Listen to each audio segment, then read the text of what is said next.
So let me guess, you've been told to track everything. Track your macros, your calories, your steps, your sleep, your heart rate, your supplements. But the truth is, only 5 numbers actually matter for fat loss. And if you dial these in, the rest actually takes care of itself.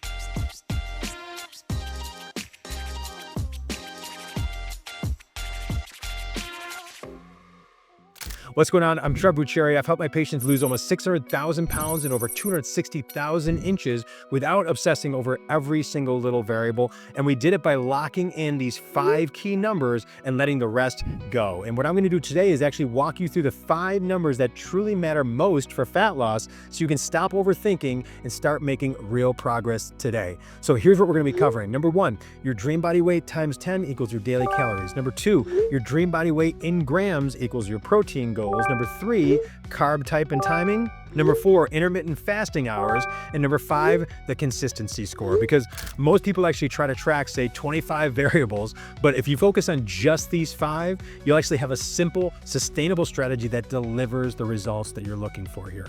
All right, so let's break these down and get going here with number 1, your dream body weight times 10 equals your daily calories. So think of your dream body like a destination, and your daily calories are the fuel that are actually going to get you there. And most people actually calculate their calories based on where they're actually currently at right now, but that's actually like putting in just enough gas to, say, drive around the block when you're trying to get across the country. It just doesn't make sense. So instead, let's actually reverse engineer the goal. So if your dream body weight is, say, 150 pounds, then your daily calorie target, your daily caloric target is 1,500 calories. This actually keeps you in a safe, sustainable caloric deficit, so below what you need, without actually sending your body into that survival mode. So your metabolism actually stays active, your hormones stay balanced, and your energy actually stays steady throughout the day, as opposed to fluctuations in these arenas by having, say, super low caloric intake, say like 500 calories, 800 calories, then everything would be knocked off.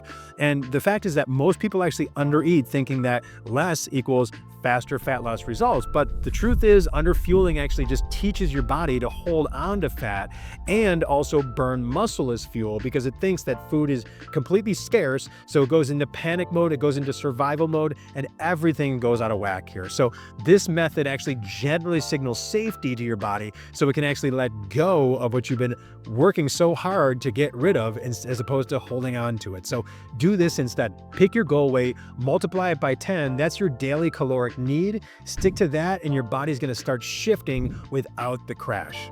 So real quick, if you're actually looking to lose inches and you want a plan that actually works with your body, I'd love to offer you a free midsection treatment as my way of saying thank you so much for watching. Just head over to midsectionmelt.com or click on that link right down below to grab yours now. You'll see measurable results on the spot, or we'll pay you $50 for your time. So let's get back into it right here with number 2. So your dream body weight in grams equals your protein goal. So protein isn't just about building muscle. That's what most people think. It's the most powerful fat loss tool on the planet. And here's the reason why. It fuels your metabolism. That's your muscle, right? It fuels the building of your muscle, which burns fat. It stabilizes your blood sugar, and it also crushes your food cravings. So go ahead and imagine this. It's like your body is like a campfire, and protein is like that thick, slow-burning log that just keeps it burning evenly for a long period of time. And without it, it's like you're trying to crumple up paper and toss that in, hoping that it's going to last the night. And we all know that it's not going to do that. So here's the rule. Take your dream body weight in pounds. That number equals the grams of protein that you should actually aim for daily. So if your dream body weight is 150 pounds, you want to eat 150 grams of protein per day. All right, so for example, if you're going to be eating 3 meals per day, that is 150 divided by 3, that equals 50 grams per meal. And really the whole truth of it is that it's not as hard as it sounds when you know how to build around it. So that's what we're going to do next here. And you want to do this by starting your meals off with protein first. So we can have things like eggs, chicken, lean turkey, lean beef, Greek yogurt, whey protein, tofu, and the list goes on, right? And we can use, say, protein powder or pre-prepped snacks to actually fill the gaps without adding stress to our lives. And the biggest thing here is this. prioritize taste. We want flavor-packed, high-protein recipes that actually turn this from a diet into what we call taste-centered nutrition, because I don't believe in diets at all. When we hear the word diet, we're automatically thinking, oh my gosh, this is going to be a suffering situation. How long am I going to have to do this? When we're talking about taste, we think about, well, everyone wants to actually eat foods that taste good. So if we actually prioritize taste, then we're never actually having to associate what we're doing with something negative or pressure or punishment, because if we're starting there, we're actually dead in the water before we've actually even dipped a toe in the water. So prioritize taste, flavor pack, because then we're going to look forward to eating it over and over again, and that is key right there. So do this. Aim for a protein source every single time you eat. Make it delicious, make it doable, and watch your body respond faster than it ever has before. Number 3, carb type and timing. We're talking 15 grams minimum of fruit-based carbohydrates per meal. Now, this is the number that most people don't track at all, but you absolutely should. And I don't say that lightly. And when I say 15 grams minimum of fruit-based carbohydrates per meal, this is the sweet spot that we've actually found for our patients during our phase 1 of what we call our 15 and 30 method. And it's actually designed to work with your hormones, not against them. And this is actually to get us out of that hormone fluctuation. And you might be asking yourself, well, why fruit? Why not rice? Why not oatmeal or anything like that? And the main reason is because fruit is the only carbohydrate that actually doesn't require insulin to move sugar into the cells. All right, we actually work with a lot of patients who have things like insulin resistance, they have prediabetes, they have diabetes, and right there, when we're actually adding complex carbohydrates, when we're talking complex carbohydrates, we're talking things like bread, pasta, rice, oatmeal, like we were talking about before. That does require that insulin. And when we have insulin resistance, prediabetes, diabetes, there is an insulin associated challenge that's going on in the body. So it's not able to actually take that sugar that goes into the blood from those carbohydrates, because carbohydrates are sugars. All right. So when those sugars go into the blood, the insulin cannot remove those sugars from the blood, and then we have some issues. Whereas fruit, when it goes into the blood, it does not require insulin to remove that sugar and bring it to the cell as fuel. So if you're dealing with, like I said, insulin resistance, prediabetes or diabetes, or fat storage around the midsection, the belly area, or energy crashes after eating, or just the frustration of doing everything right and still not losing any weight, then chances are your insulin response to your body is out of sync. All right, you have an out of sync insulin response, and most carbohydrates, even the healthy ones like we talked about, oats or rice, they're actually making it worse. But fruit-based carbohydrates, we're talking apples, berries, oranges, bananas, melons, pears, anything you want, these are actually created differently. And you might be saying, well, some of those actually have a higher glycemic index, and you would be correct, but it really doesn't matter, because when you actually remove those other complex carbohydrates, fruit, which is the least tampered with food on earth, is not the problem. Fruit is not the thing that's holding us back. And I know this because I've done this 30,000 times, legitimately, right? So fruit actually contains what's called fructose, and that's considered fruit sugar. And this actually bypasses insulin, what's called insulin transport system. So it doesn't require insulin to transport it. And it's actually processed fully directly inside of the liver. And that means no blood sugar roller coasters, no energy crashes, and no extra fat storage spikes, all right? It actually creates a calm internal environment that actually makes fat burning possible again. So the magic of fruit.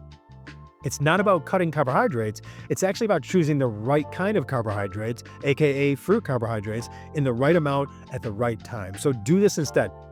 Stick with a minimum of 15 grams of fruit-based carbohydrates per meal during your actual reset phase. And then you want to pair these fruit carbohydrates with protein to actually stabilize your blood sugar and also support muscle retention here. We want to keep that muscle because muscle is our metabolism. The more of it we have, the more fat we can actually burn in the actual body of our muscle. That's exactly how it works. More muscle we have, more fat we're burning 24 hours a day. And once the body actually adapts, you'll actually unlock the ability to actually enjoy more carbohydrates, so say more than the 15 grams minimum per day, and also widen your variety again because everything starts to stabilize again. All right, that's when we're able to bring back in those the rice, the breads, the pastas, the oatmeal, things like that, without actually gaining the weight back. And this is actually how we actually restore trust with our metabolism. Essentially, we're reducing the inflammation and we're getting fat loss moving again without fear around around food. Number 4, we're talking about intermittent fasting hours. We're talking 14 to 16 hours, and also why you're already doing it, quite frankly. Because the word fasting actually sounds extreme to many people, but here's the truth. Most people are already fasting about 12 to 14 hours a day. And when you think about it, you stop eating, say, 7 or 8 p.m., and you don't eat again until, say, 8 or 9 a.m., and that's a fast right there of, say, 12 or 13 hours. But when we actually intentionally stretch that window to, say, 14 to 16 hours, the benefits skyrocket. So first thing that happens here is our insulin levels drop, and that allows our body to actually tap into stored fat. We're able to actually start utilizing that fat as fuel at that particular point. Another benefit here is our cell repair and our hormone balance improves massively, so we don't get those fluctuations, especially in, say, our growth hormone and our leptin hormone. And the leptin program is basically the one that says, hey, let's stop eating, we're good. All right, so think of leptin as, yeah, let's stop, we're good. And also our ghrelin, which is our craving hormones, actually really starts to regulate as well. So cravings start to regulate because our blood sugar isn't constantly spiking and crashing. We don't get the ups and downs, we get that consistent flow, and that makes our cravings good to go. And for women who are actually dealing with, say, insulin resistance or stubborn belly fat, that gentle fast is an absolute game changer, because I want you to think about it like this. It's like giving your body a break from digestion so it can actually focus on healing and fat burning instead of fat storing. So here's what we recommend. Start with about a 12-hour overnight fast. For example, 7 p.m. to 7 a.m. And then gradually stretch that over a couple days here to 14 hours, all right, for a few days per week, all right? Try that, and you can go between 12 and 14. And here we're talking, say, 7 p.m. to 9 a.m. And then only go to 16 hours if your energy and your hormones feel solid. So it might take you a couple days or maybe a week or so to give that a try. And then eventually you want to get more 14-hour fast days, and then more 16-hour fast days, until you get to the point where you're like, this is actually no problem at all, because your body will 100% acclimate to it, and then you'll get those benefits of the fast. And again, with this, I want to emphasize, you don't need to be perfect here. You just need to be intentional. It's about progress, not perfection. So do this. Treat fasting like sleep. It becomes a non-negotiable recovery time for your body. And when you pair it with hydrating in the morning, say lemon water and electrolytes, and then you eat a protein-packed first meal, this is going to set the tone for the rest of your day.